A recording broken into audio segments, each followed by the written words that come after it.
Japan రాయబారి కేయిచో ఓనో నేతృత్వంలోని ప్రతినిధి బృందంతో సీఎం చంద్రబాబు నేడు భేటీ అయ్యారు. అమరావతిలోని ఏపీ సచివాలయంలో జరిగిన భేటీలో పలు అంశాలపై చర్చించారు. ఏపీలో పెట్టుబడుల అవకాశాలపై చంద్రబాబు జపాన్ బృందానికి వివరించారు. దీనిపై ఆ బృందం సానుకూలంగా స్పందించినట్లు చంద్రబాబు తన ఎక్స్ వేదికగా వెల్లడించారు. ఆర్థిక సంబంధాలను బలోపేతం చేయడం, ఏపీలో జపాన్ పెట్టుబడులను విస్తరించడంపై చర్చలు జరిగాయని తెలిపారు. వృద్ధికి కొత్త అవకాశాలను అందించడానికి నౌకా నిర్మాణం, ఎలక్ట్రానిక్స్, రసాయనాలు, ఆటోమొబైల్స్, విద్య వంటి వివిధ రంగాలలో సహకారాన్ని అన్వేషించడంపై మా చర్చలు కొనసాగాయని సీఎం చంద్రబాబు ట్వీట్ చేశారు.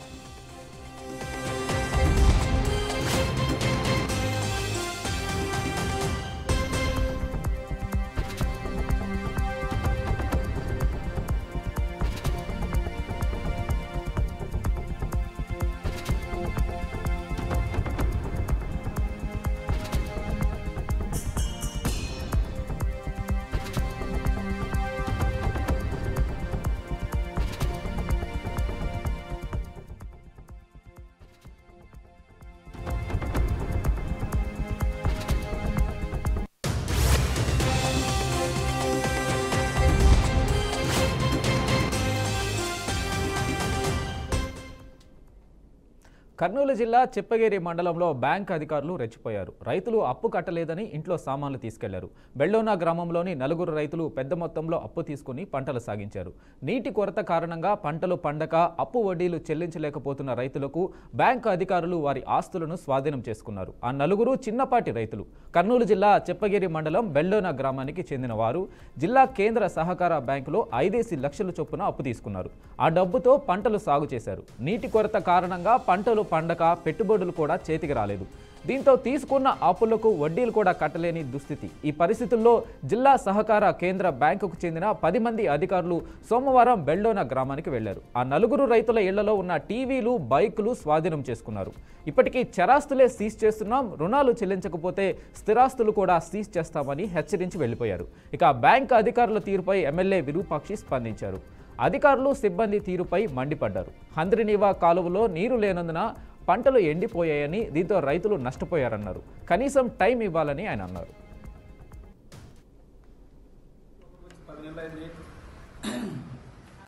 రైతులు పంటలు లేదు, రైతులు వచ్చిన పంటకనే రేట్లు లేవు. పత్తి అయితేనేమి, మిరప అయితేనేమి. అంటే మిరప అయితే నిన్నైతే కర్నూలులోన 4,000, 3,000, 6,000 చాలా దుర్భరంగా ఉంది రైతుల పరిస్థితి. అలాంటిది ఈరోజు ఈ కూటమి ప్రభుత్వం వచ్చినప్పటి నుంచి సొసైటీలోన మా జగనన్న ప్రభుత్వం 5 సంవత్సరాలు అసలు సొసైటీలోని ఇచ్చేదే కానీ ఇంత ఇబ్బంది పెట్టింది లేదు. ఏది పడితే అది ఇల్లు పోయి యాలం వేస్తున్నారు. ట్రాక్టర్ పడితే ట్రాక్టర్, మోటార్ సైకిల్ పడితే మోటార్ సైకిల్, ఫ్రిడ్జ్లో అన్ని చేస్తున్నారు. ఇంత వీళ్ళకి అంటే ఈ చంద్రబాబు నాయుడికి అసలు రైతుల మీద అసలు మానవత్వమే లేదు. ఎందుకంటే ఆయన ఎప్పుడూ రైతుల గురించి పట్టించుకునేవాడు కాదు. రైతులంటే ఆయనకి దండగానేవాడు ఆయన. అలాంటి వ్యక్తి ఈరోజు పంటలు లేక, రేట్లు లేక, మొన్ననే చూసినాం చింతకుంటలోన దాదాపు 4-5 వేల ఎకరాలు పంట నష్టపోతే వాళ్ళొక్క రైతు 40,000 పెట్టినారు. 5,000 ఎకరాలంటే 5×4 22 కోట్ల రూపాయలు నాశనం అయిపోయినారు. అసలు వీళ్ళకి మానవత్వం అనేది లేదు. ఆ మానవత్వం లేకుండా, పంటలు లేకుంటే ఇండ్లకు పోయి జప్తి చేస్తూ అసలు ఎంత వీళ్ళే ఉరియేసి రైతులు ఉరియేస్తున్నారు. వీళ్ళే కూటమి ప్రభుత్వం వచ్చి 10 నెలలు అయింది. ఇక ఇదే అంశంపై పూర్తి సమాచారం మా ప్రతినిధి బసవరాజ్ అందిస్తారు. బసవరాజ్, చెప్పండి, ఏం జరిగింది? వెంకట్, ఏదైతే కర్నూలు జిల్లా ఆలూరు నియోజకవర్గం అంటే చిప్పగిరి మండలం బెల్లోన గ్రామంలో అయితే రైతులు ఏదైతే సొసైటీ బ్యాంక్ అధికారులు తీవ్రంగా నిరసిస్తున్నారు. అంటే అప్పులు తీసుకునేది వాస్తవమే, అయితే వర్షాభావ పరిస్థితులు, కరువు నేపథ్యంలో పంటలు సరిగలాక సకాలంలో కట్టలేకపోయాం. అయినా సొసైటీ బ్యాంక్ అధికారులకు ఏమాత్రము దయదాక్షిణ్యం లేకుండా అంటే ఇండ్ల వద్దకు వచ్చి దాడులు చేసి, అంటే ఇళ్లలో ఉన్న ట్రాక్టర్స్ కావచ్చు, స్కూటర్స్ కావచ్చు, అదేవిధంగా టీవీలు కావచ్చు, చివరికి ఫ్రిడ్జ్లు కూడా వేలంపాటు వేసి తమ అప్పులు జమ చేసుకుంటున్న పరిస్థితిని అయితే వాళ్ళు తీవ్రంగా వ్యతిరేకిస్తున్నారు. మరి ఇదే అంశమై Aluru MLA YCP MLA Virupaksha కూడా స్పందించారు.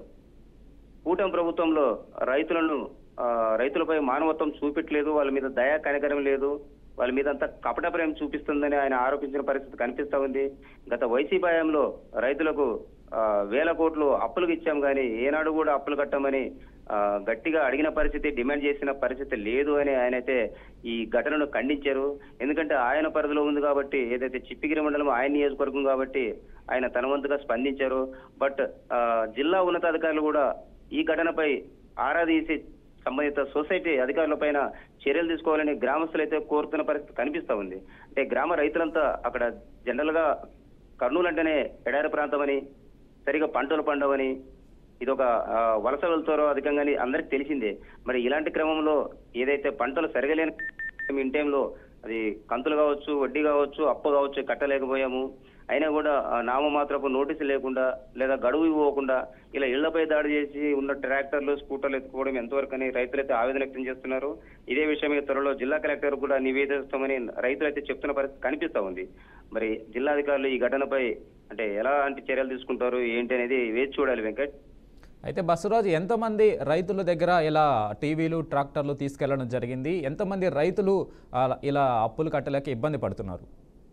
ఇది ప్రస్తుతానికి మన దగ్గర ఉన్న సమాచారం మేరకైతే ఒక 15 నుంచి 20 మంది రైతులను ఈ విధంగా సొసైటీ అధికారులు సతాయించి అంటే వేలం పాటు వేసి ట్రాక్టర్లు, స్కూటర్లు ఇలా ఏది అందుబాటులో ఉంటే అది తీసుకెళ్లిన పరిస్థితి కనిపిస్తా ఉంది. అంటే మిగతా వాళ్ళు కొంతమంది రైతులు కూడా అక్కడ తిరుగుబాటు వ్యక్తం చేసిన పరిస్థితులు ఉన్నాయి. అంటే వచ్చిన అధికారులను కూడా నిలదీశారు. అంటే కట్టని పక్షంలో ఇలా దాడులు చేసి లేదా ఇలా దౌర్జన్యంగా చేయడం ఎంతవరకు అని ప్రశ్నించారు.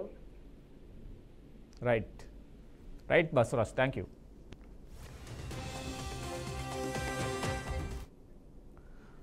ప్రతి పేద ఆడబిడ్డకు ఏడాదికి 3 ఉచిత గ్యాస్ సిలిండర్లు ఇస్తామన్న హామీని కూటమి ప్రభుత్వం నిలబెట్టుకుందని, దీపం 2 పథకంలో తొలి ఉచిత గ్యాస్ సిలిండర్ పొందేందుకు ఈ నెలాఖరు వరకే గడువు ఉందని ఆహార, పౌర సరఫరాల మరియు వినియోగదారుల వ్యవహారాల శాఖ మంత్రి నాదెండ్ల మనోహర్ పేర్కొన్నారు. ఇప్పటి వరకు పొందని వారు వెంటనే బుక్ చేసుకోవాలన్నారు. కాగా ఇప్పటి వరకు 98 లక్షల మంది తొలి ఉచిత సిలిండర్ వినియోగించుకున్నారని ఈ సందర్భంగా మంత్రి నాదెండ్ల తెలిపారు. నమస్కారం అండి.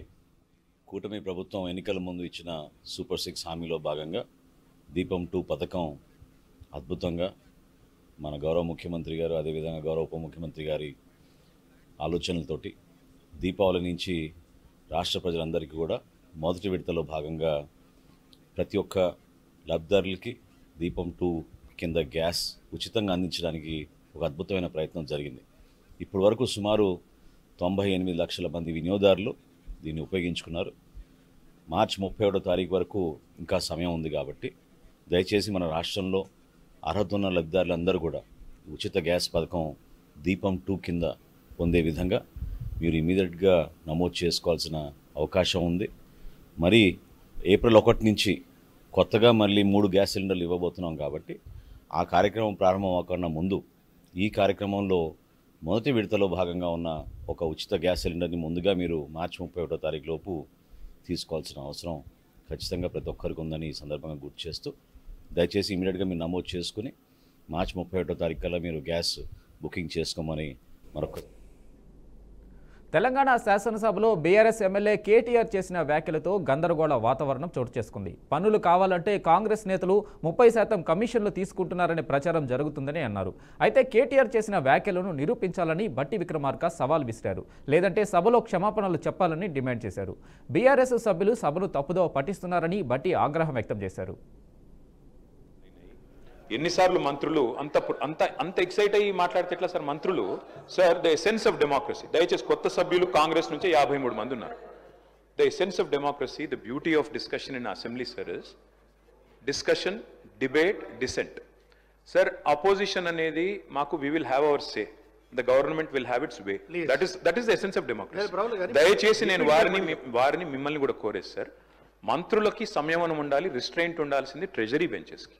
అపోజిషన్ సహజంగానే మేము ప్రభుత్వం చేయని పనులు, ఇస్తానని చెప్పిన మాటలు, హామీలు మేము దయచేసి ప్రకాష్ స్పీకర్ గారు ఒకటే రిక్వెస్ట్, మంత్రులకి మీరు దయచేసి చెప్పండి. ఇప్పుడు మేము కూడా ప్రొవోక్ చేయాలనుకుంటే మేము కూడా మాట్లాడచ్చు సార్. మేము కూడా చెప్పొచ్చు 30% కమిషన్ అని వాళ్ళ ఎమ్మెల్యేలు అంటున్నారు, 20% కమిషన్ అని సెక్రటేరియట్ లో ధర్నాలు అవుతున్నాయి. ఇంకో మాట్లాడుతూ ఉన్నారు కేటీఆర్ గారు. ఏమండి పర్సెంటేజ్ తీసుకున్నారు, కమిషన్ తీసుకున్నారు అన్నమాట. ఎవరండి 40,000 కోట్ల రూపాయలు పనులు చేపించి బిల్లులు లేకుండా రాష్ట్రం మీద 1,00,000 కోట్ల పైబడి అప్పులు చేసి మీరు పోతే వాళ్ళందరూ బిల్లులు రాక నానా బాధపడుతూ రాష్ట్రం కోసం అటు తిరిగి ఇటు తిరిగి సెకండరీ చుట్టూ తిరిగి నానా బాధపడుతున్నారు.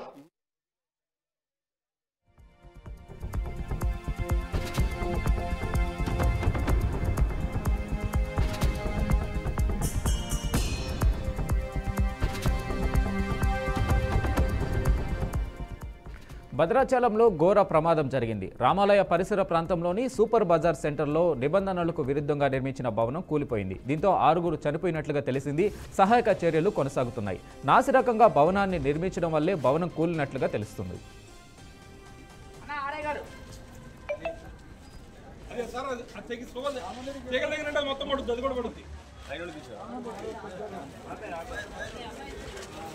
ఈ బిల్డింగ్ కట్టేటప్పుడు నేను పురం ప్రదీప్ అన్న మేము గొడవ చేస్తాం.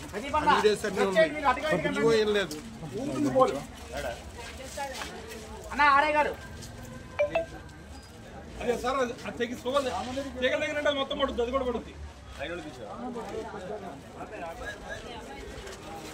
ఈ బిల్డింగ్ కట్టేటప్పుడు నేను పురం ప్రదీప్ అన్న మేము గొడవ చేస్తాం.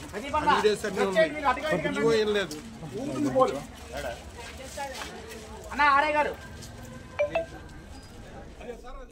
భద్రాచలంలో ఘోర ప్రమాదం జరిగింది. రామాలయ పరిసర ప్రాంతంలోని సూపర్ బజార్ సెంటర్లో నిబంధనలకు విరుద్ధంగా నిర్మించిన భవనం కూలిపోయింది. దీంతో 6 చనిపోయినట్లుగా తెలుస్తుంది.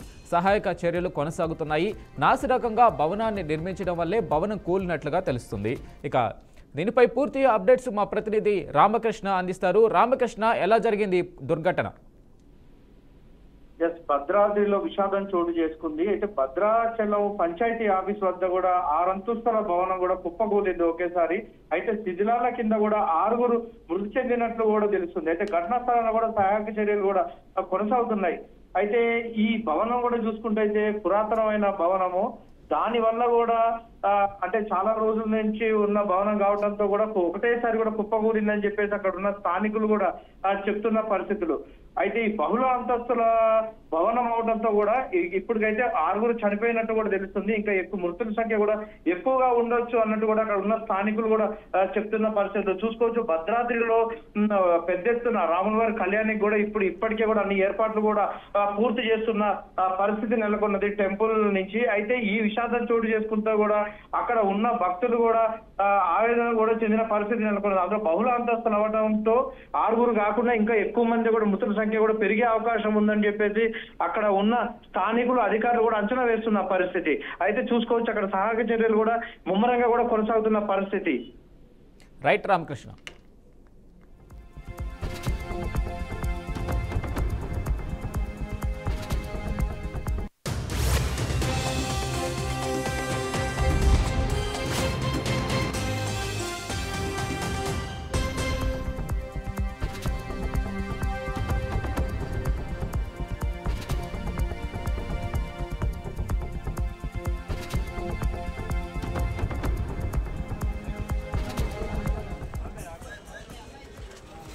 ఈ బిల్డింగ్ కట్టేటప్పుడు నేను పురం ప్రదీప్ అన్న మేము గొడవ చేస్తాం. ఏం లేదు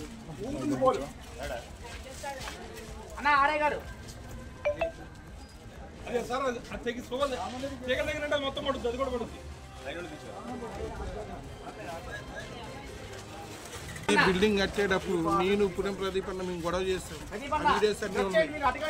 ఏం లేదు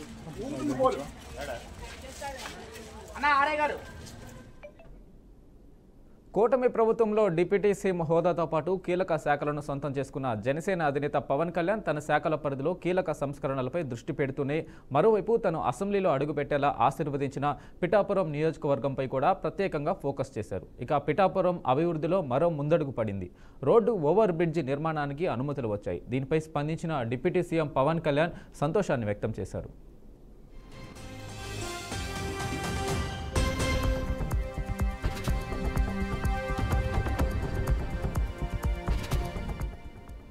పిఠాపురం ప్రాంతంలో రోడ్డు ఓవర్ బ్రిడ్జి నిర్మాణానికి 59.70 కోట్లు మంజూరు చేసి పాలనాపరమైన అనుమతి లభించడం ఎంతో ఆనందంగా ఉందన్నారు. ఎన్నికల సమయంలో తాను ఈ వంతెన నిర్మాణానికి హామీ ఇచ్చినట్లు గుర్తు చేశారు.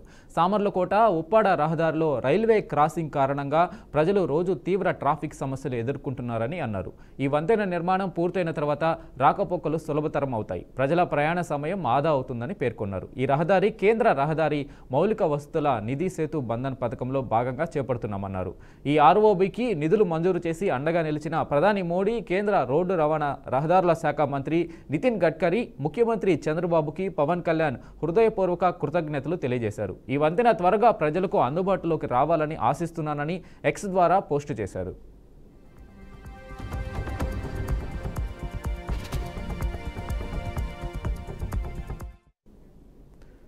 ప్రశ్నించిన పాపానికి హైకోర్టు అడ్వకేట్పై పోలీసులు అక్రమ కేసు బనాయించడం ఏంటని కర్నూలు న్యాయవాదులు పోలీసులు వైఖరిపై తిరగబడ్డారు. న్యాయవాదుల పట్ల కర్నూలు 3 టౌన్ పోలీసులు జులుం నేపథ్యంలో జిల్లా న్యాయవాదులు విధులు బహిష్కరించారు. న్యాయవాదిపై తప్పుడు ఎఫ్ఐఆర్ నమోదు చేసే హక్కు పోలీసులకు ఎవరిచ్చారని న్యాయవాదులు ప్రశ్నించారు.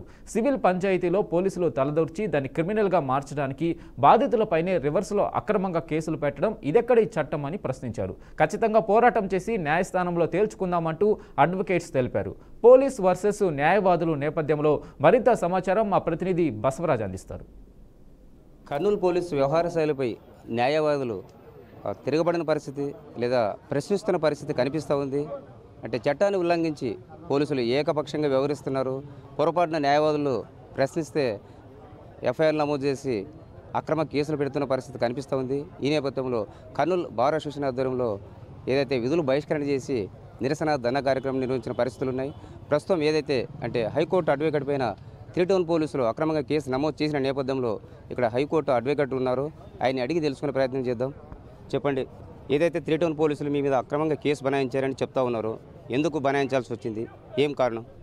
క్వశ్చన్లు చేయడమే పాపం అయిపోయిందండి. తప్పు జరిగితే క్వశ్చన్ చేసే హక్కు కాన్స్టిట్యూషన్ అనేది మాకు ఇచ్చింది. మరి క్వశ్చన్ చేస్తే ఫాల్స్ కేసులు పెట్టి అరెస్ట్ చేస్తాము అనే హక్కు వాళ్ళకి ఏ చట్టం పోలీసు వాళ్ళకి ఇచ్చిందో మాకు చెప్పాలి ఖచ్చితంగా. అటువంటిది ఏదైనా ఉంటే కనుక మేము కోర్టులు కూడా తీసేసి ఎవరి పనులు వాళ్ళు చేసుకుంటాం. ఎవరిని క్వశ్చన్ చేస్తారు, ఏ విషయంలో క్వశ్చన్ చేస్తారు? సిఐ అయినా ఎస్ఐ అయినా బాధితులతో మీకు సంబంధం ఏంటి? బాధితులతో సంబంధం ఏంటి?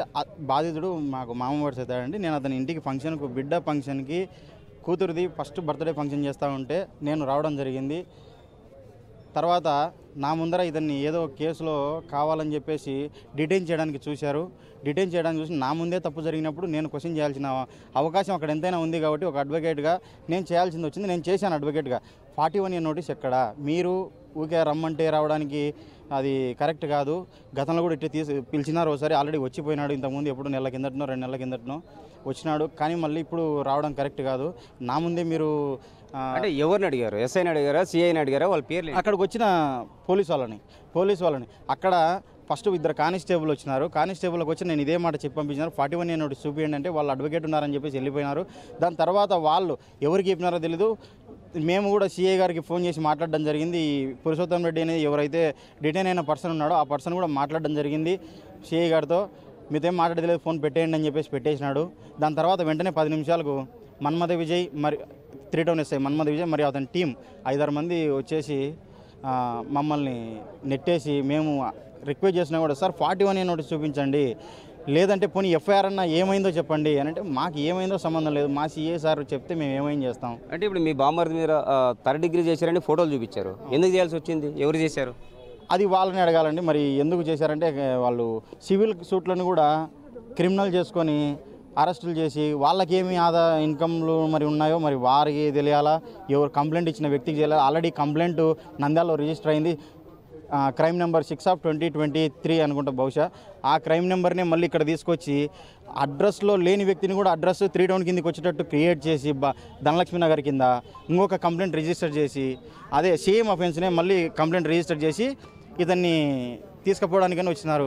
ఏమంత ఆ రోజే క్రియేట్ చేసి ఎఫ్ఐఆర్ అప్పటికప్పుడు రాత్రికి రాత్రి 8 అవుతుంది టైము. ఆడళ్ళు ఉండగా ఇంట్లోకి వచ్చి మీరు తీసుకుపోవాల్సినంత అవసరం ఏముంది? అతను ఏమన్నా టెర్రరిస్టా?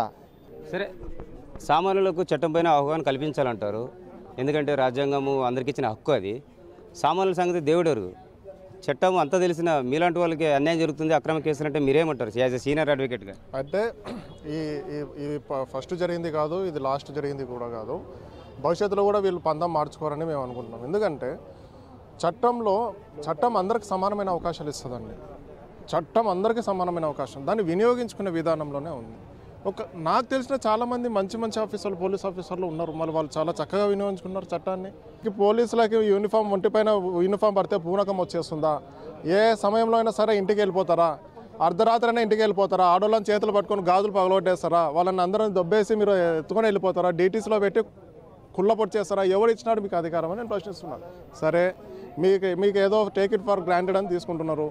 ప్రశ్నించిన ఒక అడ్వకేట్ పైన 353 పెట్టేంత దుస్సాహసం ఏ విధంగా చేస్తారని నేను అడుగుతున్నా.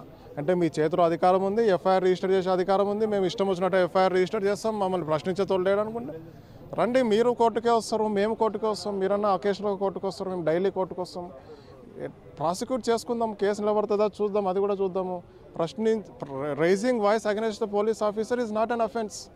రీసెంట్గా కర్ణాటక హైకోర్టు ఇచ్చిన జడ్జిమెంట్ ఏంటి? 353 అట్రాక్ట్ అవ్వదు వాయిస్ రైజ్ చేస్తే. సో నేను చెప్పొచ్చేది ఏంటంటే, ఇలాంటి పేలవైన బలహీనమైన కేసులు పెట్టి మీ ప్రతిష్ట మీరే దిగజార్చుకుంటున్నారు, మీ చేతులకు సంఖ్యలు మీరే వేసుకుంటున్నారు. కాబట్టి ఇప్పటికైనా ఇటువంటి దుర్మార్గమైన పంతా ఏదైతే కొనసాగిస్తున్నారో దీన్ని ఖచ్చితంగా మీరు స్టాప్ చేయాలి. స్టాప్ చేయకపోతే చట్టం మిమ్మల్ని ఏ విధంగా స్టాప్ చేయాలనేది చట్టం చూసుకుంటుంది, కోర్టులు చూసుకుంటాయి. ఏదైతే న్యాయవాదులు అంటే పోలీసులు చట్టాన్ని అతిక్రమించి అక్రమ కేసులు బనాయిస్తున్నారు, ముద్దాయిల పట్ల లేదా కేసులో ఉన్న నిందితుల పట్ల ప్రశ్నిస్తే అకారణంగా కేసులు పెడుతూ ఉన్నారు, ఇది ఎంతమాత్రం మంచి పద్ధతి కాదు.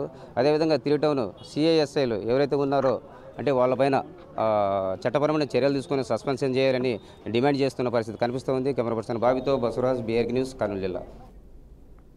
కృష్ణా జిల్లా బంటుమిల్లి మండలంలోని పలు గ్రామాల్లో మట్టి మాఫియా రెచ్చిపోతుంది. అర్ధరాత్రులు యథేచ్ఛగా వందలాది టిప్పర్లు, ట్రాక్టర్లతో అక్రమంగా మట్టిని తరలిస్తున్నారని గ్రామస్తులు తెలిపారు. సంబంధిత శాఖ అధికారులు పట్టించుకోవడం లేదని ఆరోపించారు. కొందరు మట్టి వ్యాపారులు అధికారులను, రాజకీయ నాయకులను ప్రసన్నం చేసుకుని తమకు ఎదురే లేదన్న ధోరణిలో వ్యవహరిస్తున్నారని మండిపడ్డారు. దీనిపై తహసీల్దార్ కాగిత పూర్ణచంద్రరావుని వివరణ కోరగా మండల పరిధిలో జరుగుతున్నటువంటి మట్టి తవ్వకాలపై ఎటువంటి అనుమతులు లేవని స్పష్టం చేశారు. సిబ్బందిని పంపించి తగు చర్యలు తీసుకుంటామని అన్నారు.